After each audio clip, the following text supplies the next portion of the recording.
Delights of the 1800s, part 2. And like myself, I haven't eaten for 2 days because I'm getting ready. So, Carole. Yeah. Thank you. Thank you very much. Well, welcome everyone. I cannot believe that it's been 5 years since I've done the last half of this. It was in 2019. Where I did the Culinary Delights of the 1800s, where I focused on only on America. We didn't do anything beyond that. Again, I'm still stunned that it was 5 years ago. But we're back here. And back then, I knew I was going to do in 2020 part deux, because there is so much culinary information out there. To be honest, I really can't get it all in one other Lyceum. But we're going to try to kind of narrow it down. But I wanted to focus on the world, besides America. America did the 1700s before that. So we're going to do part deux, which will be focusing on Europe and beyond. So welcome everyone today. We'll embark on a flavorful journey through the culinary world of the 1800s, touching on each continent with a deeper dive into Europe. Now, hopefully this thing works. There we go. Excellent. All right. Let's set the stage by understanding how the 1800s shaped food culture, marked by new ingredients, trade routes, and unique techniques. So we're going to focus on Europe, typical food and drinks, food storage, food inventions of the 1800s, and food trends. Put it on that. There we go. This is a map of the world in the 1800s. People in the 1800s were exploring all over the world. They were making discoveries of new foods, spices, and cooking techniques, and then they were bringing that knowledge back to their homelands to be added to their local cuisine.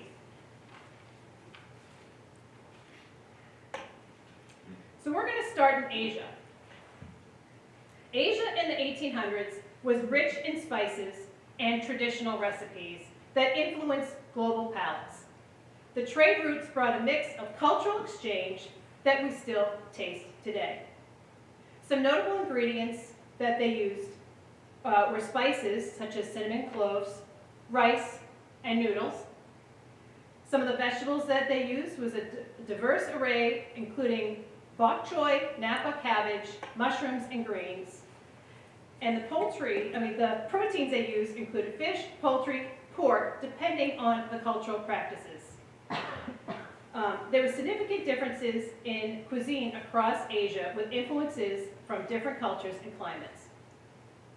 And so that means some of the traditional dishes that came to be in China and the Asian continent were curries in India and sushi in Japan. Now let me go into a little bit about sushi, because the origins of sushi can be traced back to the 5th to 3rd centuries BC in China. So if anyone eats sushi, they're like, what's this doing in 1800s? But where it was used as a way to preserve fish. The earliest form of sushi, known as narazushi, was made by fermenting fish and rice together. The modern style of sushi, nirigiri sushi, is believed to have been invented by Hanya Hoye in 1824, which is why I'm bringing it to your attention, because it's what we think of as sushi today was really invented in 1824 in Edo, which is now Tokyo. Nirigiri sushi is made by placing seafood on top of hand-pressed vinegared rice. And Yohei's sushi was different from today's version only because the rice back then was about 3 times larger than what we use today in our sushi. Now we're going to travel to Africa.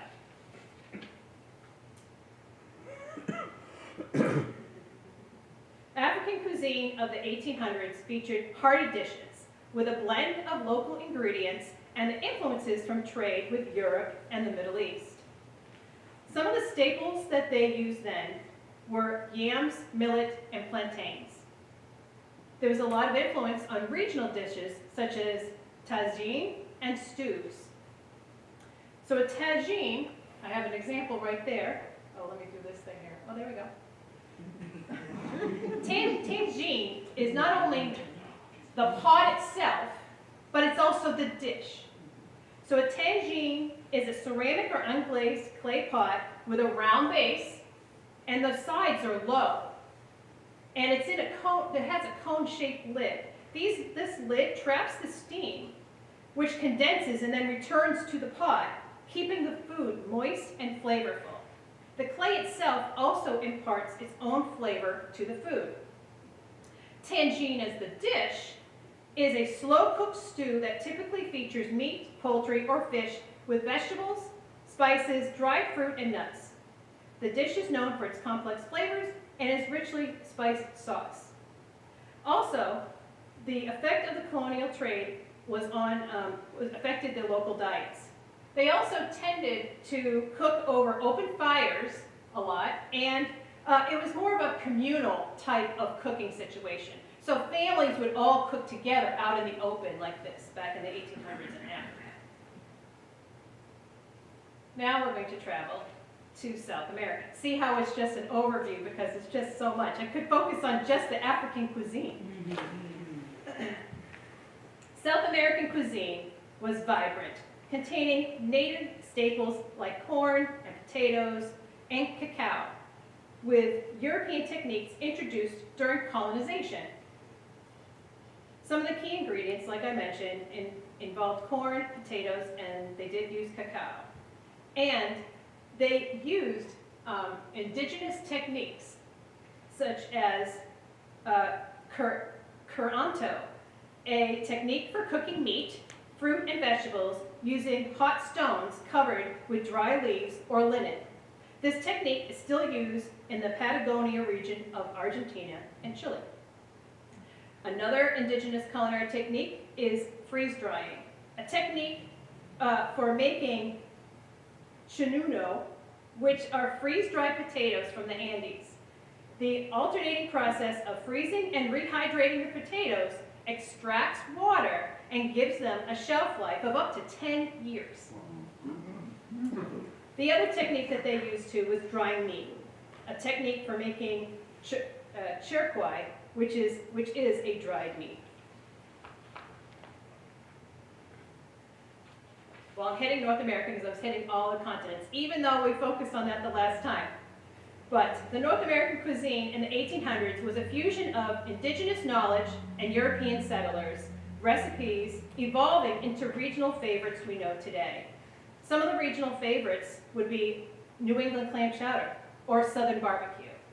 And some of the ingredients that we would use here would be corn, squash, and game meats, because those were all found here. So it was a blend of Native American and European settlers' cooking styles.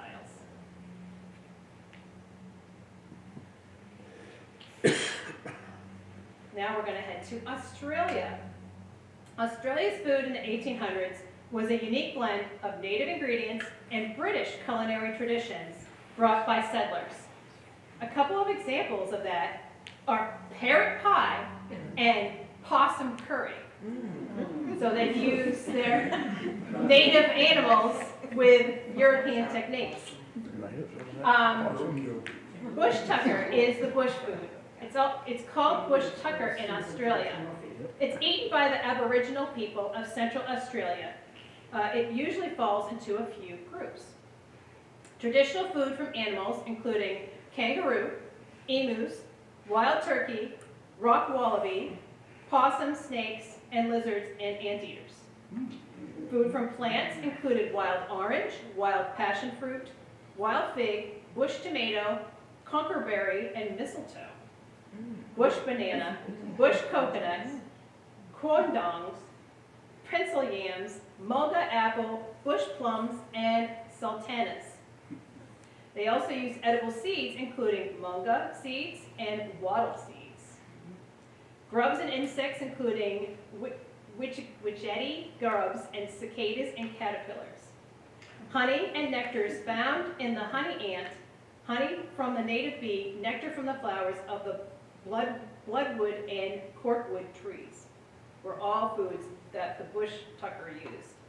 influenced by British settlers on local diets, and then eventually we saw an emergence of new dishes such as meat pies.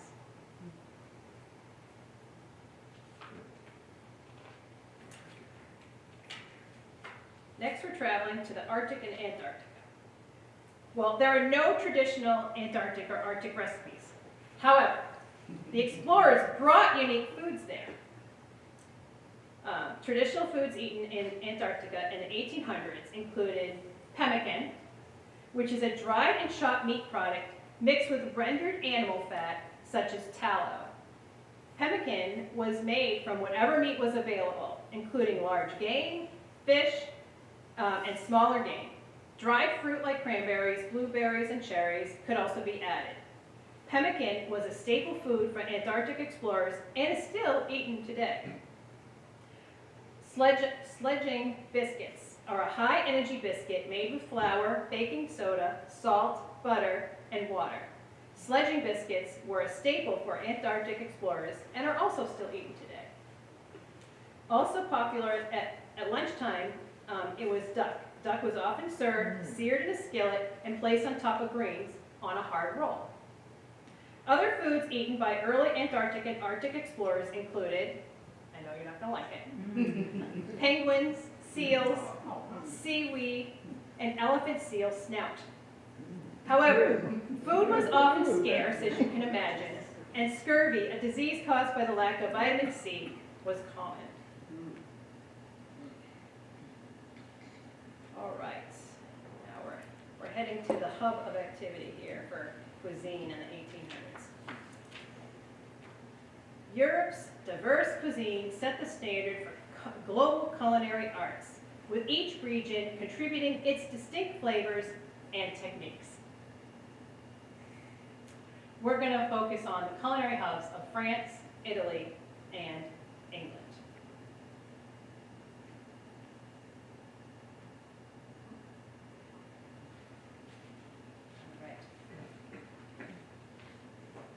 France was at the forefront of culinary sophistication, refining techniques and recipes that defined the fine dining for generations.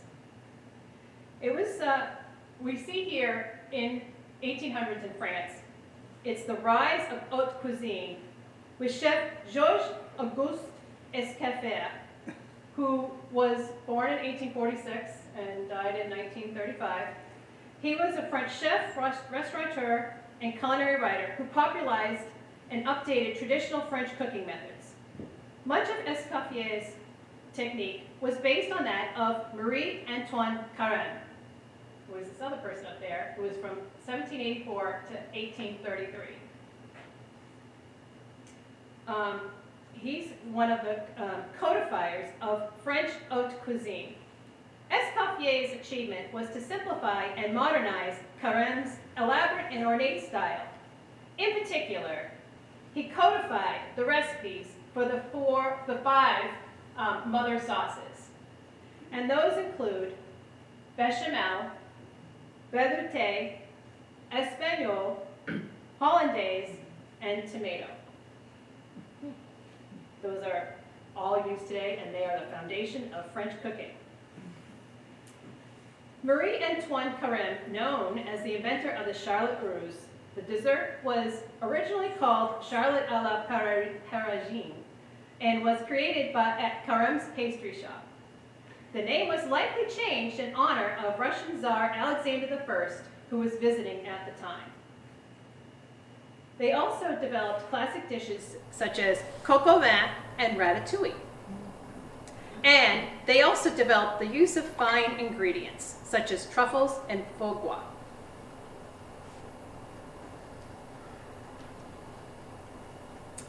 Italy's culinary scene was a celebration of regional diversity, marked by the love for simple yet flavorful dishes that featured local ingredients.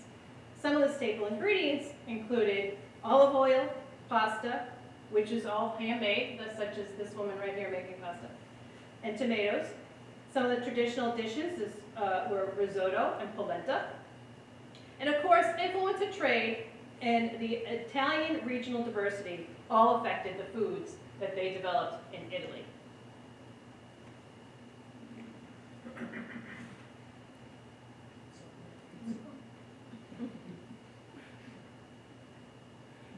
feeling so good.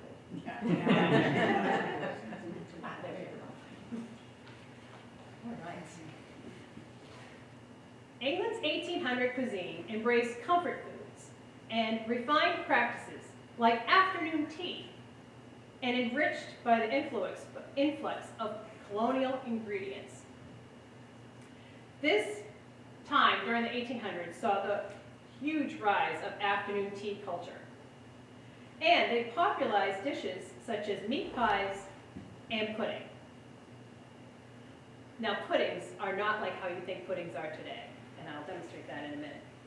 They also, there was an influence of colonial trade on British food, such as tea and spices. Also, people at the time, when they purchased food, if they were out in the rural areas, they would go to the farm stands, kind of like how we have here in New Hampshire. But in urban areas, they would have portable carts to sell foods.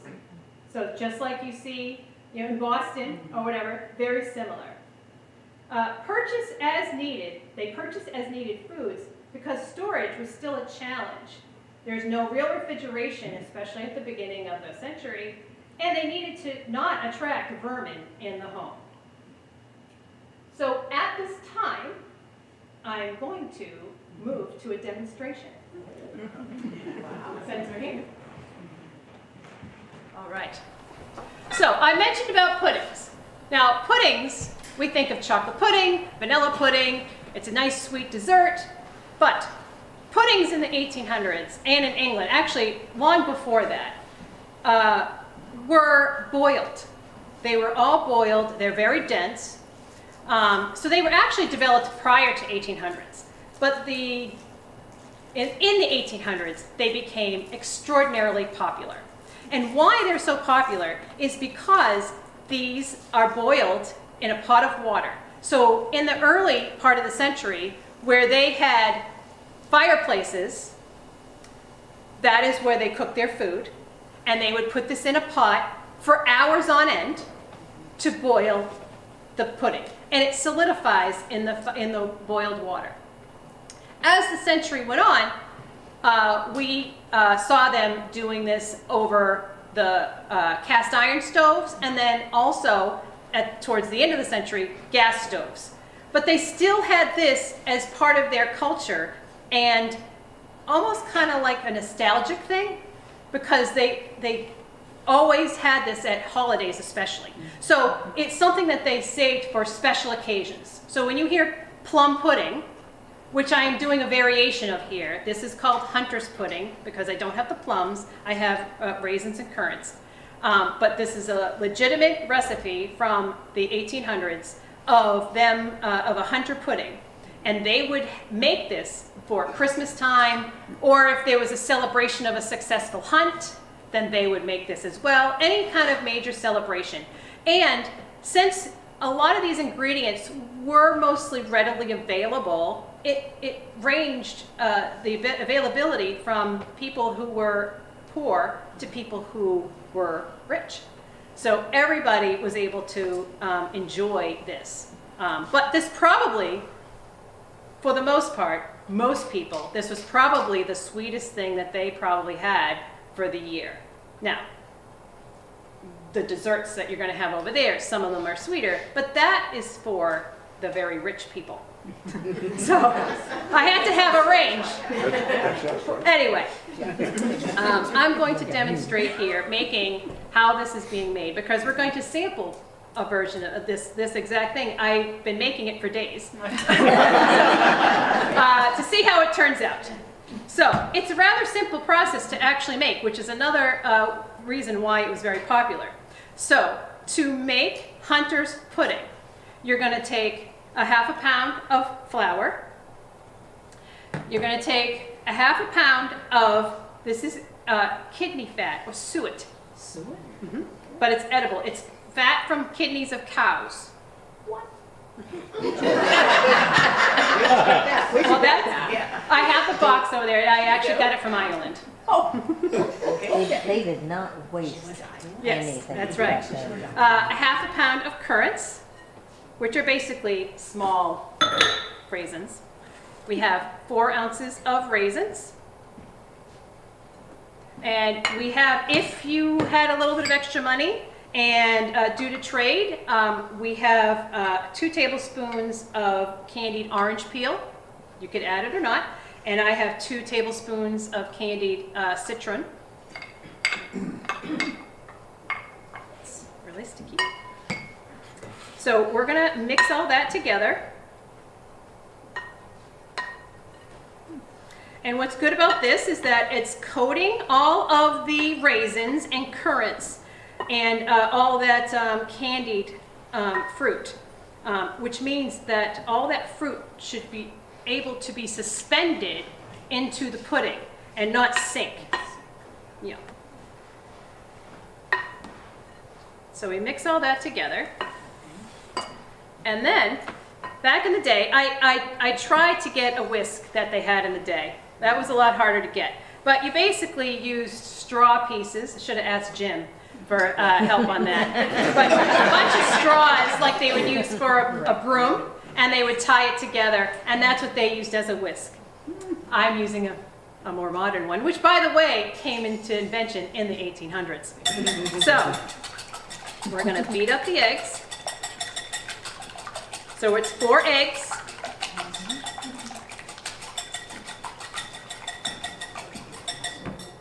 And then we're going to add, now no one is drinking it, and it's going to be baked. But it's 4 ounces of brandy. I told you, I did not drink it, I swear to God. And 1 cup of cream. Is that heavy cream? Yes. Love the bottle. Yeah. And then, before we add that in, we're going to add in 1 teaspoon of nutmeg, or whatever spice that you happen to be able to get. So that adds a little bit of a zhuzh to your pudding. Yes. Yes. And then you're going to add your liquid to the dry. Now this is going to be very, very sticky.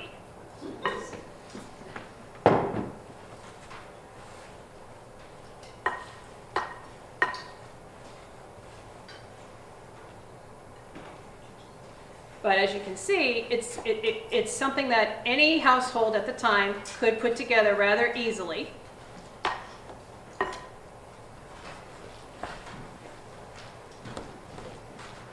And notice that I didn't use any sugar. There's no sugar in this at all. There's also no leavener in it. It has, the fat is from the kidney fat, suet, and the binder is the eggs. But the sweetness all comes from plum pudding would be plums, in this case currants, the candied fruits, and the raisins. So as you can see, it's almost kind of like a oatmeal-y kind of thing. So, what makes this also very unique is, since the only way to cook this is to boil it, you cook it in linen or cotton. And so this was boiled, so it would swell the fibers in this. It's not bleached or anything, it's pure just cotton. And then we put a little bit of flour where we're going to put our mixture.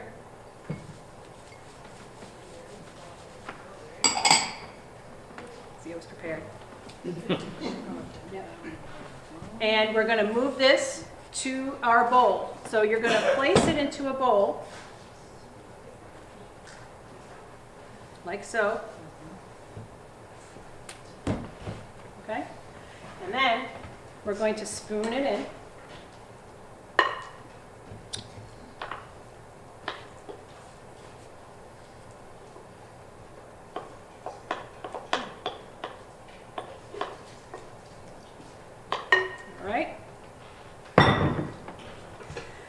So now you're going to take this and we're going to pull it all up together.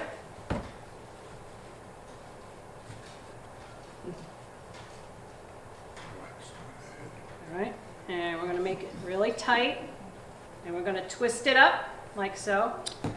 And then we take twine or other kind of cording, and we're gonna tie it really, really tight because we're gonna be boiling this for hours and hours, and we don't want it to come out the top. So we want to make sure that this is secure.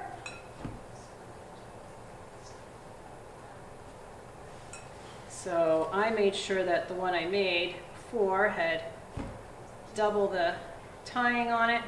I want to make sure it's really, really tight. You want this extra out just like how it is, because when you pull it out of the pot, first of all, it's easier to pull it out of the pot, but also a lot of times they would hang them up to dry, and you can hang it up by the excess material.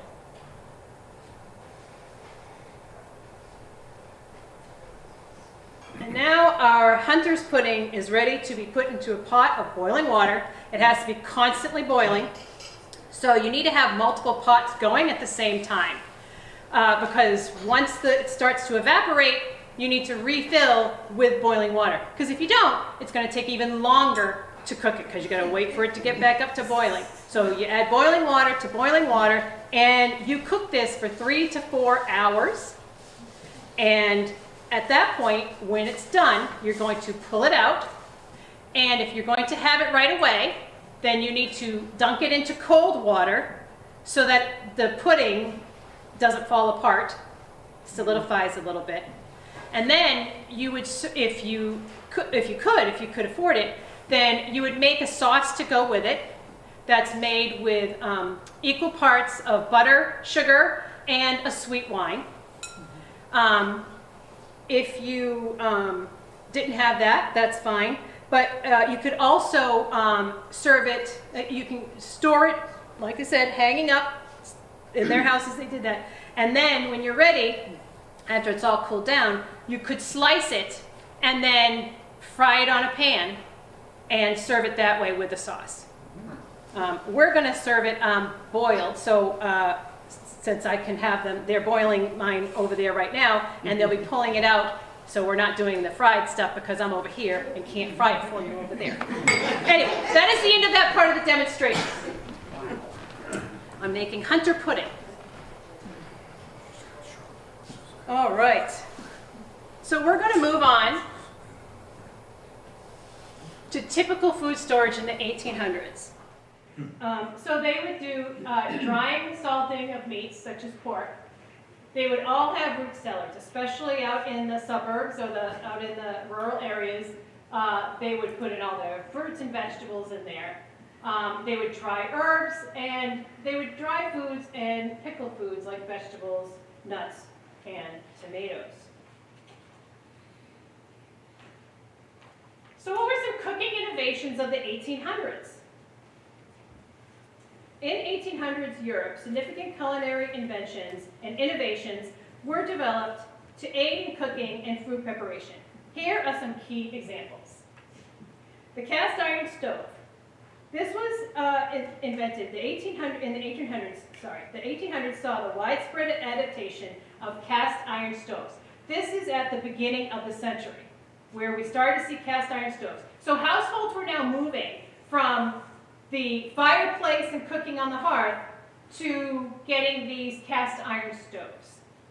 They were replacing the open hearths. This allowed for more controlled and even heating, enabling cooks to prepare food more efficiently and safely. These stoves transformed home and commercial kitchens, allowing for multi-burner cooking and the ability to bake or roast foods more effectively. So that's this right here, obviously. The pressure cooker. The earliest form of the pressure cooker was known as Pepin's digester. Yes, digester. This was created actually in the late 17th century by Denis Pepin, but it gained popularity in the 1800s. It allowed for faster cooking by raising the boiling point of water, making tough meats and legumes more tender in a shorter amount of time. These were also usually made out of cast iron as well. Canning and food preservation. Nicholas Albert effort, a French confectioner invented the process of canning food in tight containers. We're talking like tin cans, not canning yet. We will in a minute. This was in 1809 as a way to preserve food for longer periods without spoilage. This method revolutionized food storage and consumption, allowing people to access seasonal or perishable foods year-round and significantly aiding military and maritime needs. Now, in my research and all this, I found that back in 1809, they need to make these tin cans.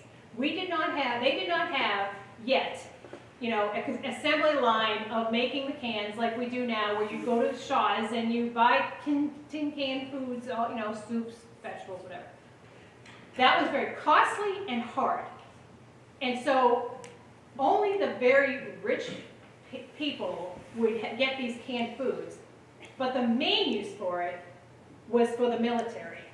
The military, they could have these food in tin cans and get them out to the people that are on the forefront of the wars and so forth, and they were more preserved. So this is the very beginning part of being able to feed the military armies with food that's not perishable. And then on this page, ice boxes. Ice boxes began to be used in the early 1800s for home refrigeration, before electric refrigerators were available. These were wooden or metal boxes lined with zinc or tin and insulated with materials like cork or sawdust. And that one was like right here. Ice boxes made it possible to store perishable foods for longer periods, improving food safety and dietary options. And then, there's the egg beater, by the way. This was, the first mechanical egg beater was patented in the 19th century in 1856 by Ralph Collier. Later improvements led to hand crank mixers and simplified beating and mixing ingredients. So this is like the patent. These tools save time and labor in the kitchen, making it easier to prepare baked goods and dishes requiring whipped or mixed ingredients. And here's my fave. Right here, this is the mason jar. This was invented in 1858 by John Landis Mason. These glass jars with a screw-on lid were used for home canning. These first jars did have a screw-on lid with rubber rings to seal them. They allowed people to safely preserve homemade jams, pickles, and other foods, improving food security and reducing waste. The sad thing about this, though, is that Mason didn't patent his use of the jar. And so other people, other companies, just like today, took it. And the Ball brothers ended up buying it, and so you all know Ball jars. You've all helped me get some for the Polyberry Fair. They're still manufacturing, obviously. He did not get a cent out of them, and he died penniless. So that is a sad thing. But it is something that obviously we're still using today. Obviously also the lids are now, new and improved. The rubber is attached to the lid that it softens when they get heated, and it seals it on its own. So they weren't separate rubber rings like they were back then. But this revolutionized home canning back in the mid to late 1800s. And then we have the first cookbook for household kitchens. Now, we've had cookbooks before, but not commercially available. So, although not a tool, cookbooks specifically designed for home kitchens became more widespread in the 1800s. Mrs. Beaton's book on household management, published in 1861, this was a new version of it, was among the most famous. So this was published in 2020. But if you have an original of her, household management, it can go as high as $7,000. But this is a very interesting read. It has everything in here from child rearing to cleaning to animal husbandry. But the important part that makes it such a significant thing for food in the 1800s is that this was the first book in which they did publish recipes. There are recipes in this book. That became commercially available in many households. So where they would have family recipes in people's homes, this is something that was put together by this woman where she sold the book. She was married to a publisher. That's how she was able to do it in the 1800s. Her husband published their book. And it was actually a bunch of newspaper articles originally that they put together into multiple smaller books. And that's how she was able to get it out to the masses. And that's the first time that's happened where someone, compiled the recipes and then mass printed them. And then people bought them. So this is the first time commercial cookbooks were available. Obviously, I really love cookbooks, so this is significant to me. And then finally, one of the last big innovations in the 1800s is that we went from the hearth and fireplaces to cast iron stoves to gas stoves. Although gas stoves were invented in the early 19th century, they became very popular by the mid-1800s as gas lines were installed in cities. This invention offered a more reliable and cleaner source of heat than wood or coal stoves, leading to easier control over cooking temperatures.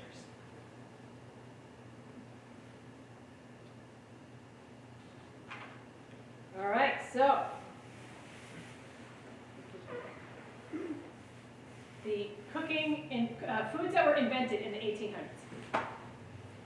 During the 1800s, obviously there's many more than this, but these are highlights. Europe saw the creation of numerous foods and dishes that have become staples or delicacies today. Here are some notable examples.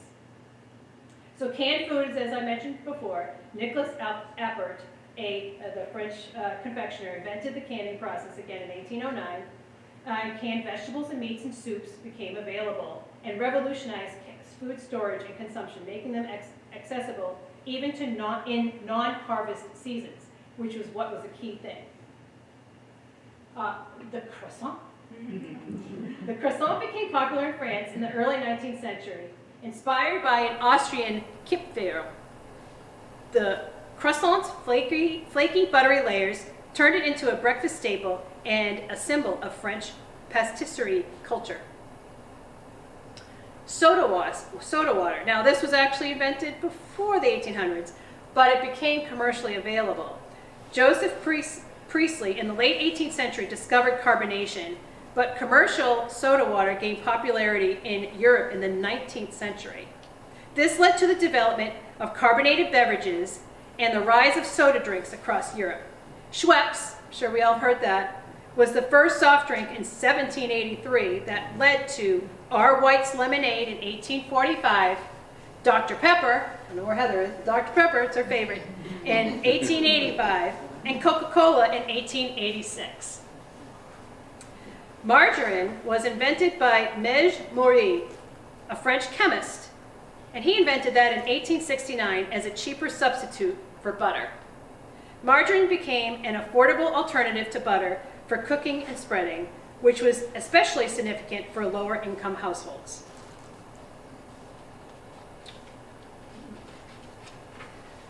The Charlotte Russe. This dessert was popularized, as I mentioned earlier, by French chef Marie-Antoine Carême in the early 19th century.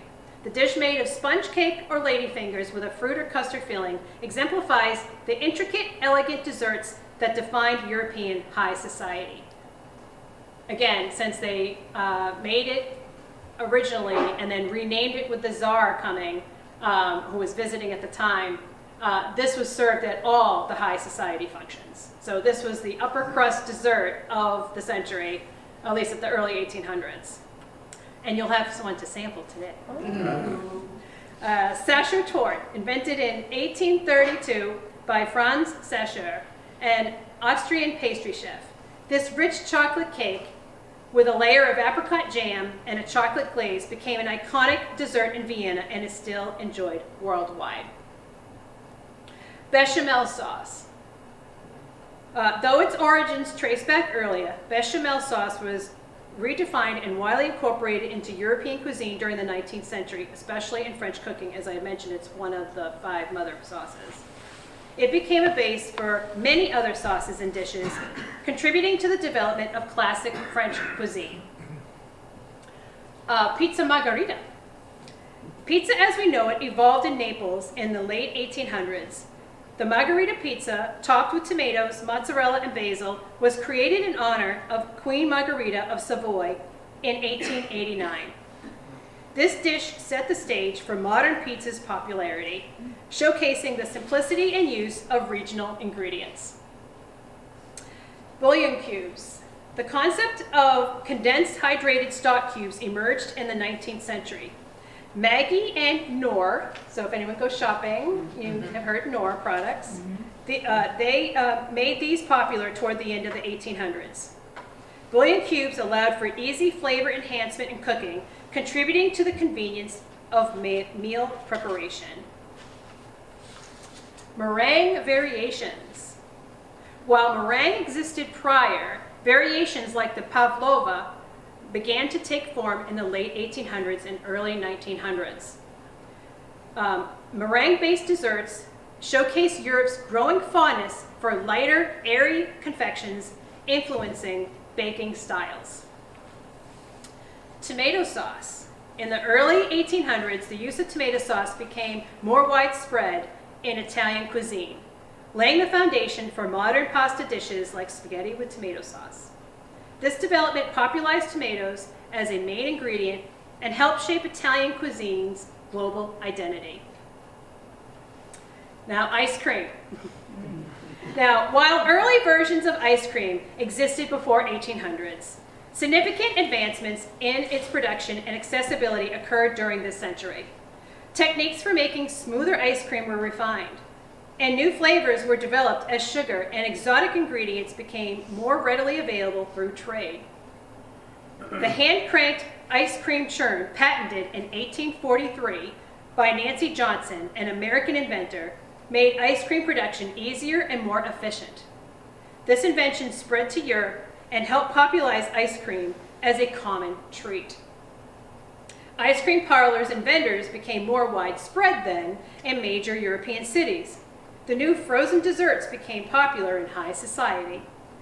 The increased availability of ice and better storage methods allowed for more people to enjoy ice cream in different forms, from simple scoops to elaborate molded desserts.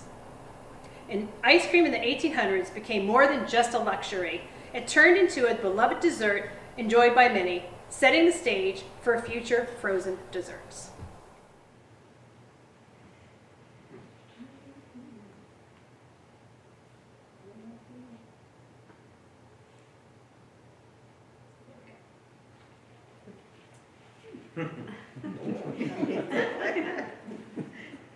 The 1800s left a culinary legacy that continues to influence our eating habits today.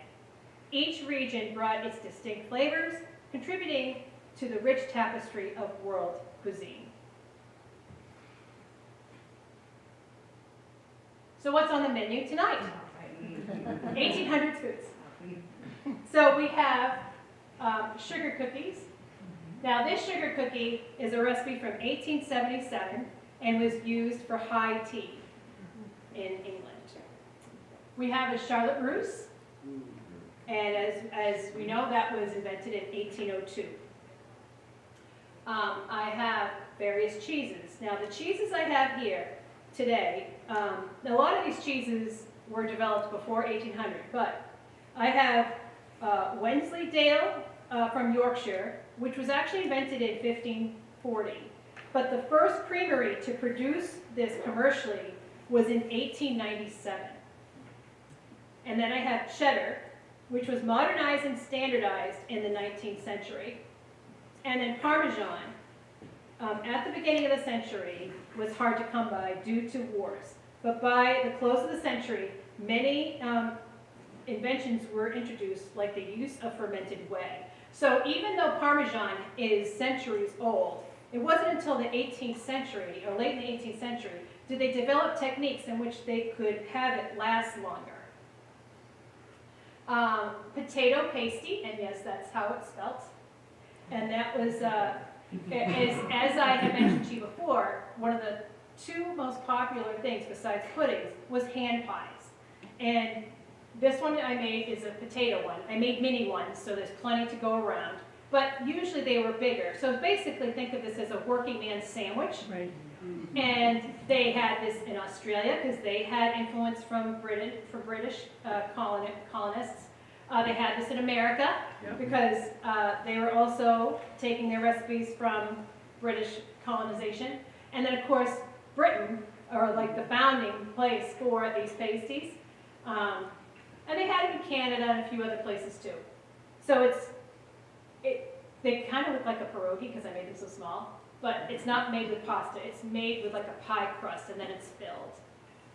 A pot au feu was early 1800s, which is like it's a stew, kind of, but it's more like eats like a soup. It's very rustic, and they had this prior to 1800s. But why it was significant for the 1800s is that because this is such a common dish, it was very popular in the 1800s. And again, this is something at the beginning of the century that they would cook over a fireplace. And so many households across the world would have something similar to this. So it's a significant culinary item for the century. I have clove cake. And the significance of that, which was also from 1877, is that it highlights the spice trade of the time. So they were experimenting with various pastries and heavily on trying the different spices. And if you like clove, you'll want to try that because it's delicious. And the hunter pudding, so it's a variation of plum pudding. That's from 1800, and I have the sauce to go with that, so we're going to give that a go and try it. And I have apple cider around here, which obviously apple cider was around prior to the 1800s. However, between 1800 and 1830, an average person drank 23 gallons of apple cider. 15 gallons of that was hard cider. Because they couldn't really drink the water. And this included children. But there was a decline towards the end of the century because there was temperance and there were rules. And when that kind of went into effect, many of the apple orchards were chopped down in order for them to not make apple cider. So that was a kind of a sad thing. So next, they were talking about the next Lyceums. So I have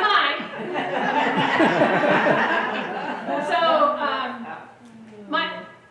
What would normally be next, my next topic was originally going to be culinary delights of the early 1900s or turn of the 20th century. So that's the next one in kind of in line of where I'm going. But I'm very fascinated by this topic of the culinary delights of the U.S. presidency from the Washington to modern day. And this is kind of a drawing of one of the state dinners. So this will highlight all the presidents and what their favorite foods are and what they serve at state dinners and for dignitaries and that sort of thing. So that's what we're gonna take a little detour off of the timeline of stuff so that we can kind of hit this topic, and I think it'll be quite interesting. I think you'll all love it if you are interested. But I do know that the next one is going to be, it's hard to read, Remembering Shakespeare, Romeo and Juliet in the month of Valentine's Day, and it's Andrea Guidaboni, at least that's what's scheduled right now, for February 12th, 2025, because there's no Lyceum in December or January. And I thought this was the perfect graphic for the, Shakespeare, Romeo and Juliet. And I believe that that is the end of the presentation. Does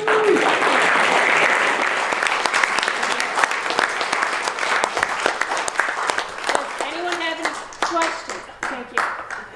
Any questions at all? So I have a question. When you were talking about food in different continents, when you're talking about South America, you're talking about freeze-dried meat or something. Meat.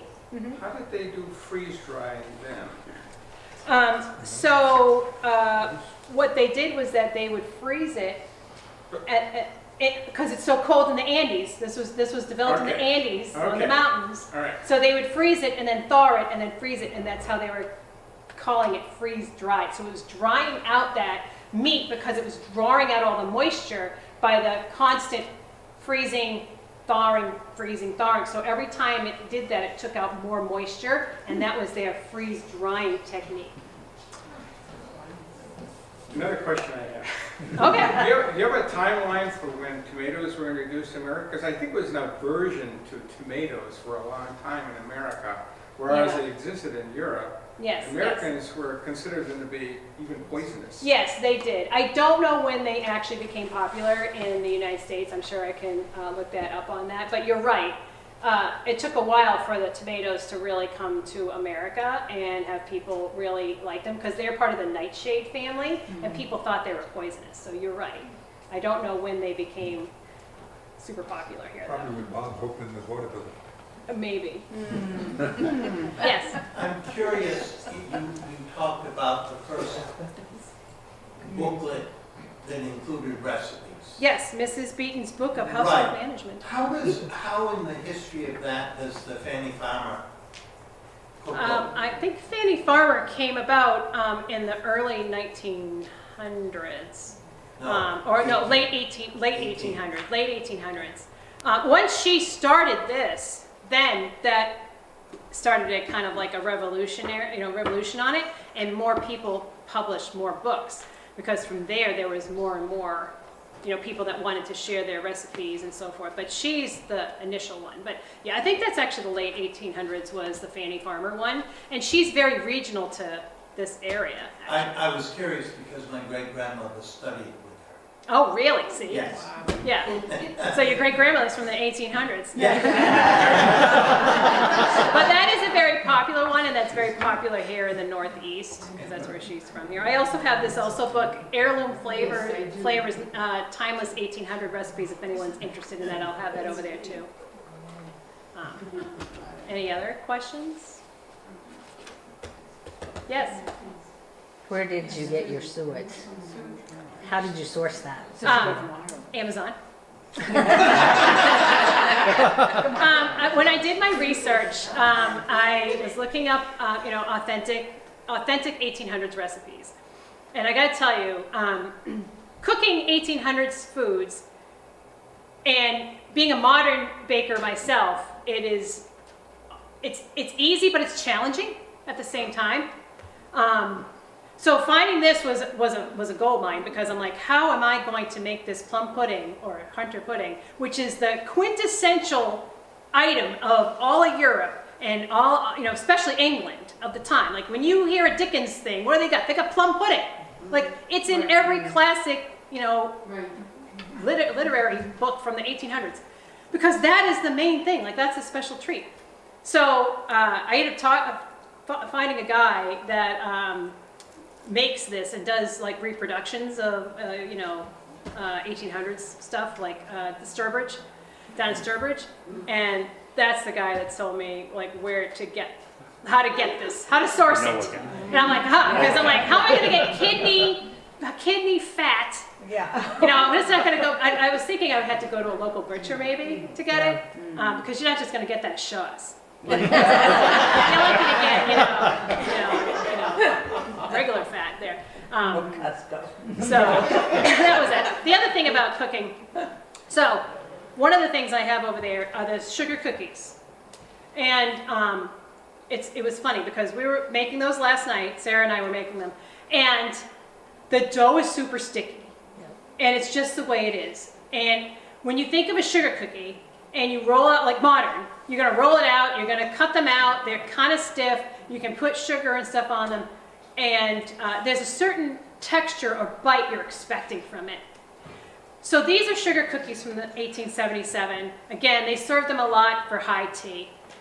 They're very small and round, and I know why, because if you made them any bigger, if you cut them out any bigger, the dough barely even stays together. And I'm like, I know I didn't do this wrong, this is exactly how it is, and it shows it going to be really sticky dough. And I cooked them up.